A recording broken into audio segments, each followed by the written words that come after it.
I'd now like to introduce Lieutenant Colonel Jonathan Conricus.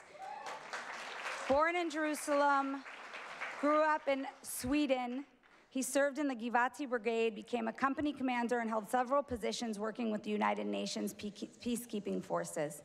He finished his military career as a spokesman for the IDF and is now a fellow at the Foundation for Defense of Democracies, an organization we work with quite a bit.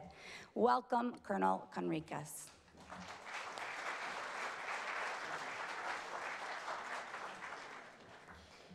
Okay, hard acts to follow, Melanie and then Yusuf Haddad, and it's me standing in between you and a break.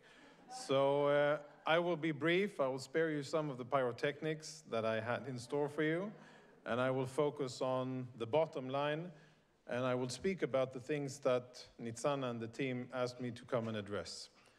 So I first want to start by thanking Nitzana and Shurat Adin. I think our acquaintance goes back many years when I was still in the IDF, when I used to brief Shurat Adin missions to Israel. This was more than 10 years ago. Immediately then I recognized Shurat Adin as an organization that I like. Why do I like it? Because they take action. And because they did revolutionary, aggressive activities against those who fund terror, and because they won. And that is very important, and I think that's the mindset that is missing in many parts of the pro-Israeli, pro-Jewish world, and I hope that it will be adopted by others, and that's why I'm very happy to stand before you here today. I'll segue from the excellent words of Melanie, sitting here, and what I will be speaking about is similar to, but it's a different aspect of it, and I'll approach the issue not necessarily from the spiritual aspect, but from the tachlis, military, strategic, political aspect. Now, some of the things that I'm about to say may surprise you, being a former IDF spokesperson, because I'll be taking the focus a little bit away from Israel and zooming out and looking at a global challenge. It's a challenge that Israel has been facing the brunt of for many years, and I think we have more mileage and understanding, but I think it's a challenge that currently is mostly about the West and as it is about Israel. Not to belittle, Iran and its proxies, they were severely damaged by Israel after their combined attack on October the 7th. I think we can all agree that today Iran and its proxies are suffering, have had their military capabilities severely damaged, and when you scan the horizons around Israel, I think we're in a much better military, regional situation than we were before 2 years ago. And that is first and foremost thanks to the bravery, skill, devotion, and battlefield success of the brave men and women who serve in the Israeli Defense Forces and all of the other security organizations, to which we owe. And by the way, they're still fighting. As we sit here, and the title of my talk is The War After the War, they are still fighting on 4 or 5 different fronts, and they don't believe that the war is over, and I will elaborate about that. Now, many pro-Israelis will now seek to move on and to go back to normal, whatever that was before October 7. And now we have a peace deal. Many dream about peace with the Palestinians, and they cheer the end of a 3,000-year conflict. Those of us who have been around this block, we say not so fast.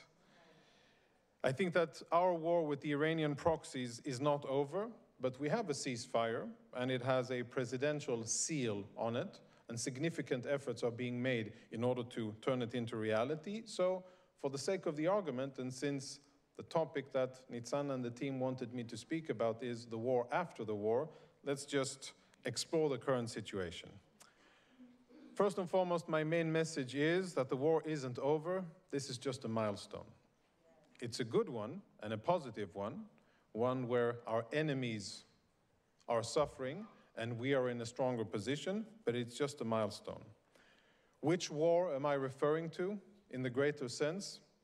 I'm referring to the civilizational battle against Islamism.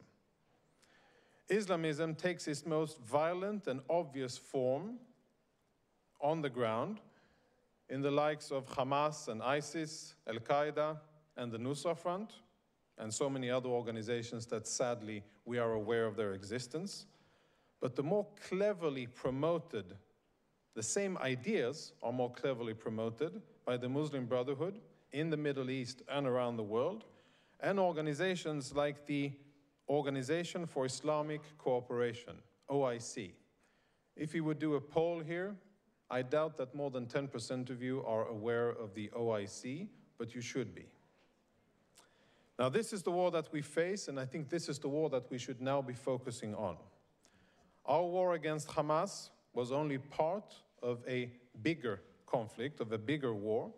October 7 was a trigger that unleashed dormant and sometimes camouflaged forces and powers. It boosted the Muslim Brotherhood and their satellite organizations, which I will speak about. And you know, I'll share a little bit of my personal story. I don't have a PowerPoint of it, and it's far less imaginative than Yosef's. But I was born in Jerusalem, and I grew up in Malmö, Sweden. So I had the opportunity, kind of first row tickets, to see a Western society allow itself to be challenged and eventually defeated by Islamist forces. The city that I grew up in today isn't really Swedish anymore. They've really lost control of the city. It's dominated by other forces, many different forces, but definitely not Swedish. So I have that perspective, and that is the lens through which I look at things that I'll be speaking about. Now, since October 8th, Islamists have brazenly occupied the streets of many American, Australian, European, and Canadian cities. They're doing it in broad daylight. And the sights from London from just 2 days and 3 days ago are a very sad example of what I'm talking about. Hundreds and if not thousands of Muslims occupying public spaces and deciding what's what and who's who, and conducting mass prayers out in the streets. Why? Because they can. Now, like several blind people, you know the analogy of lots of blindfolded people who are being told to identify an elephant, and each person is feeling a different part of it. Many Westerners are in a similar situation. They're willfully blindfolded, and they're struggling to identify and name the object that they're all touching. So let's describe this green elephant in the room. The first and most important thing that we need to do collectively is to listen.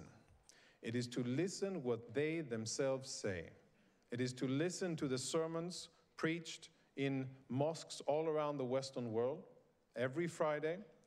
It is to listen to what they say in their various outlets, mostly in Arabic and other non-European languages, but occasionally they also let it slip in English-speaking media. And what they say is very clear. They say that they want to dominate and take control of Western countries, and that they're not shy in achieving it.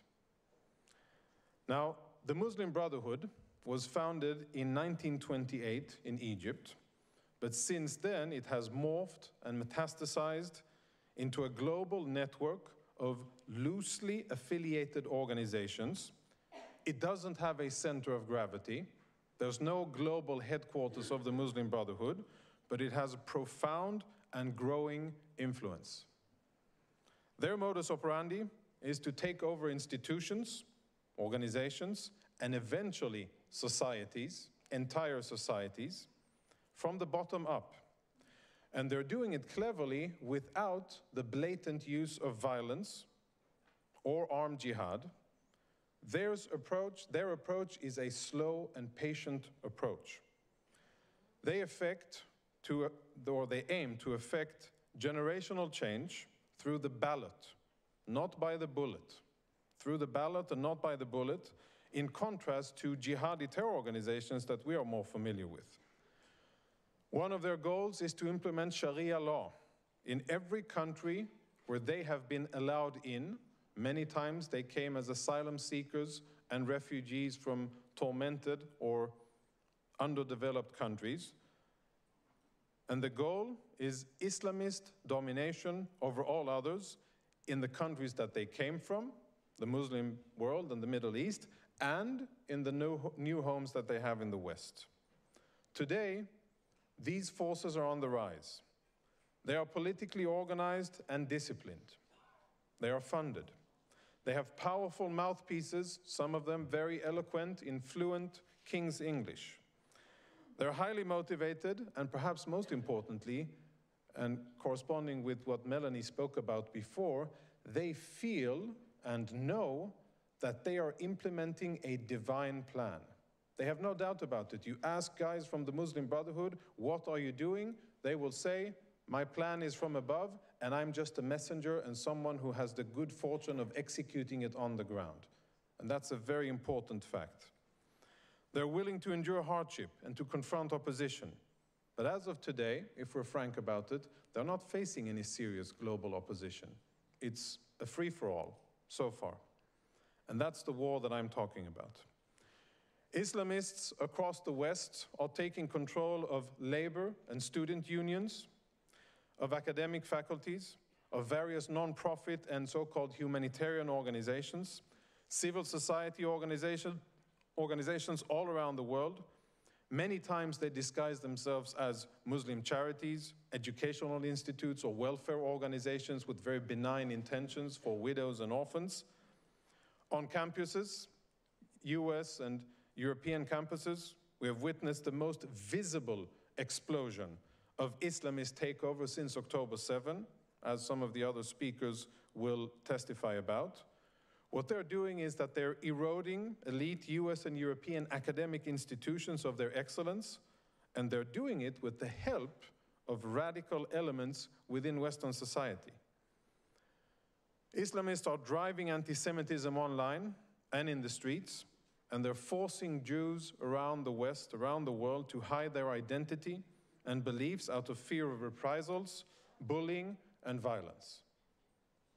They, the Islamists, have understood that unlike in business and in other merit-based organizations where you have to be excellent in order to be successful, they've understood that local, state, and federal offices can be won by persistent political operations. They're already in control of various American cities and local councils, and they're on the rise, including in New York City. In Europe, the situation is far worse and much more advanced. And if Americans want to see where the trends are going, they should look at Europe. The worst example, arguably, is probably, or the worst example of Islamist takeover of a country is unfolding before our eyes in the UK.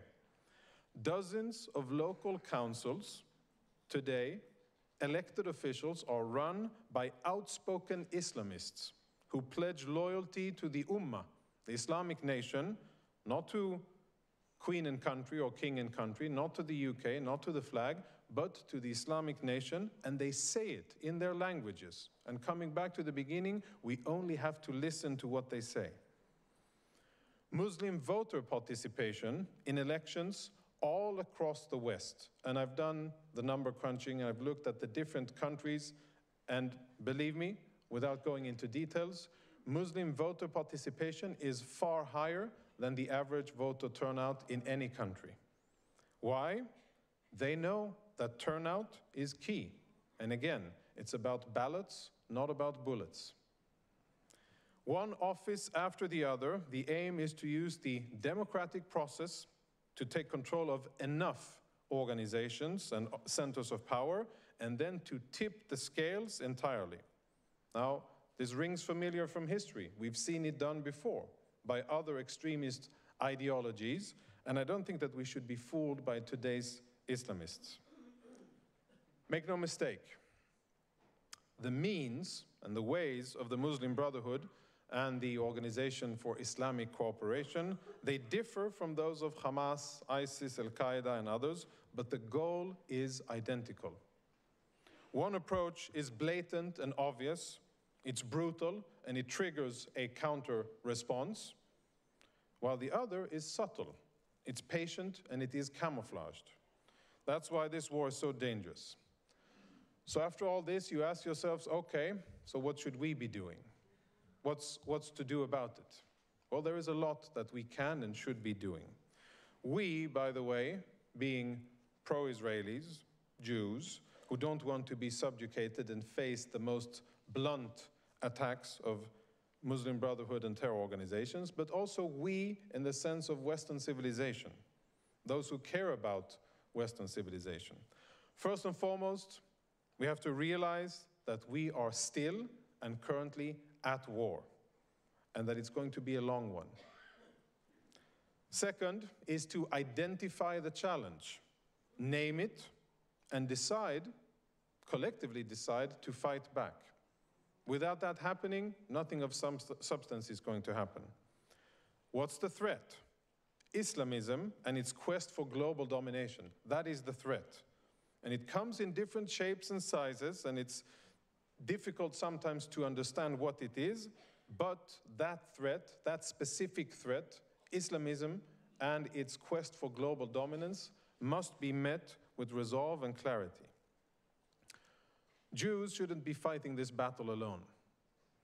We should rally allies, and we should build coalitions.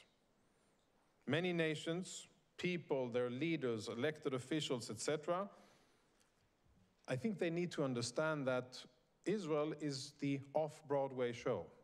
The real show, the real Broadway, from a Muslim Islamist perspective, is their countries. It's the West.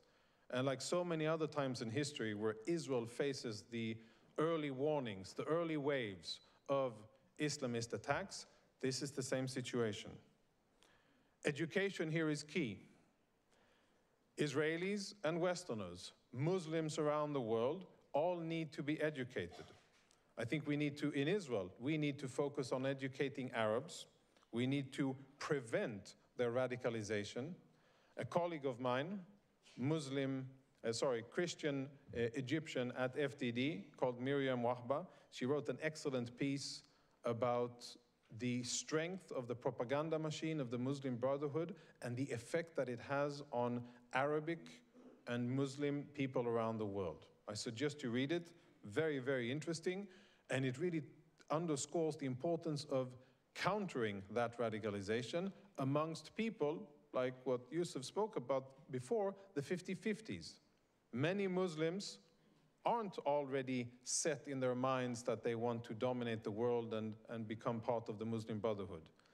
But if we allow the Muslim Brotherhood to educate them, that is where they will go.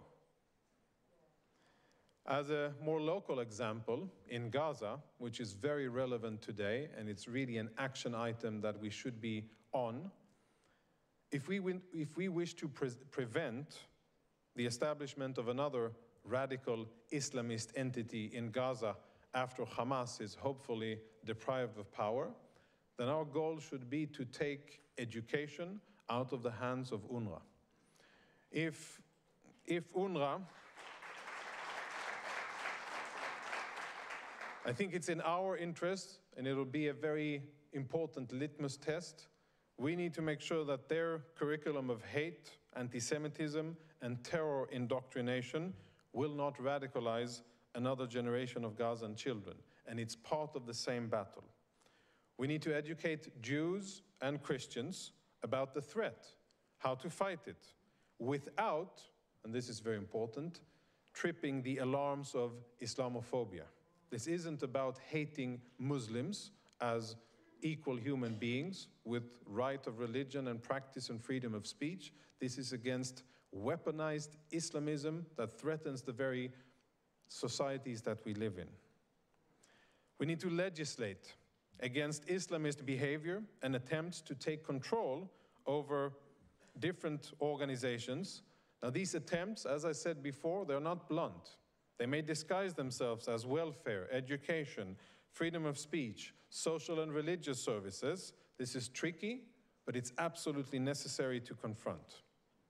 And in the real world, and this is happening, we need to sanction and designate, personally and institutionally, the Muslim Brotherhood and its affiliates as terror organizations. Wherever we can prove, and we can, the direct ties between a Muslim Brotherhood entity in a country and known terror activists, they need to be listed, and the organization that supports them needs to be listed and sanctioned.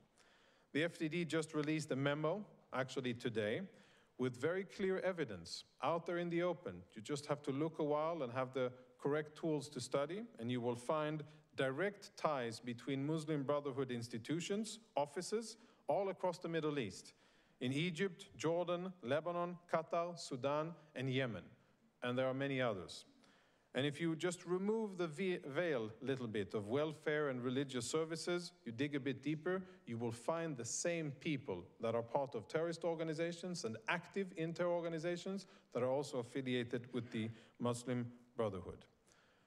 At the FDD, we assess that the designation of the Muslim Brotherhood as a foreign terrorist organization by the Trump administration is imminent, and of course we welcome it.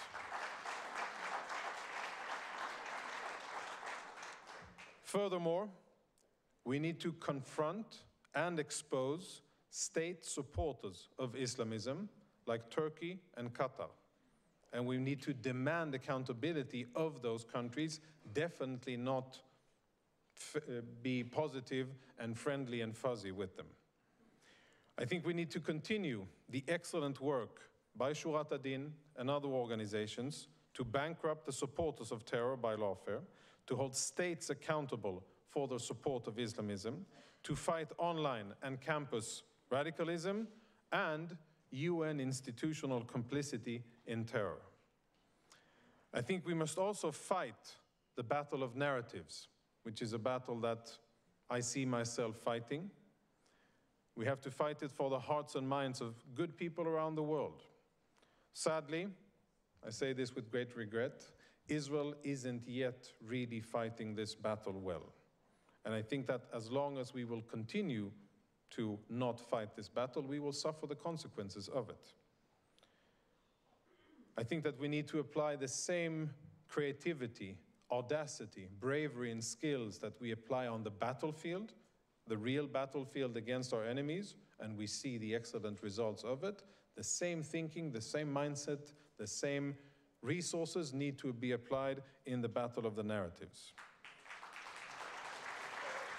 Now, as an example, if Israel only allocated 2% of our vast intel capabilities and earmarked these 2% of intel products for narrative or media warfare, I think that would equip freedom fighters, defenders of democracy, good people around the world with data and information, and it would really harm our enemies. And whenever Israel has done it, and done it well, it has had excellent outcomes. Think about the time when Israel released information, evidence of 12 UNRWA members who were also Hamas members, who also participated actively in the atrocities of October the 7th. That led to immediate freezing of funds. Many countries froze funding for UNRWA. Some of those countries who had a national tradition of contributing to UNRWA haven't even returned to giving UNRWA money because they were shaken by what they saw, and they saw that thanks to Israeli intelligence. But that was a one-off, and what we don't do is a systemic effort, and that is really what is needed. Speaking about systemic efforts, Qatar. Qatar needs to be forced by the US to make a clear decision. You're either part of the forces of moderation and progress, or you face the consequences of supporting the Muslim Brotherhood and peddling Hamas and Islamist propaganda. There shouldn't be any middle ground, no matter the business interest at stake. Now, this has not yet happened, and while Al Jazeera has done some cosmetic adjustments and they shuffled a bit of their leadership around, Al Jazeera is still a global mouthpiece for the Muslim Brotherhood, for Hamas, for radical Islam, and its quest for global domination. And towards the end, I'd like to say that we have to fight political correctness. We have to redraw because it doesn't serve a purpose. Political correctness limits our ability to fight back, and it serves the ability of the other side to undermine our societies. So we have to fight political correctness. We have to redraw the political battle lines. We have to demand of law enforcement and organizations around the world equal enforcement and protection of free speech. We know which side is being silenced. We know which side is being told to not be present when the other side is protesting. It isn't the Islamists. And I think, for example, we should adopt policies that Arab countries have in place against the Muslim Brotherhood and against Al Jazeera. In Saudi Arabia, and I'm sure you know this, in Saudi Arabia, Egypt, the UAE, and in Morocco, Al Jazeera is banned, totally banned. You cannot consume any of their content, not online and definitely not broadcast on satellite. Same thing about the Muslim Brotherhood. And I ask myself, if Muslim and Arab countries can do it, they can outlaw people from their own religion. And these are Muslim Arab countries who are proud of their Muslim and their Arabic heritage. If they can do it, why can't the West?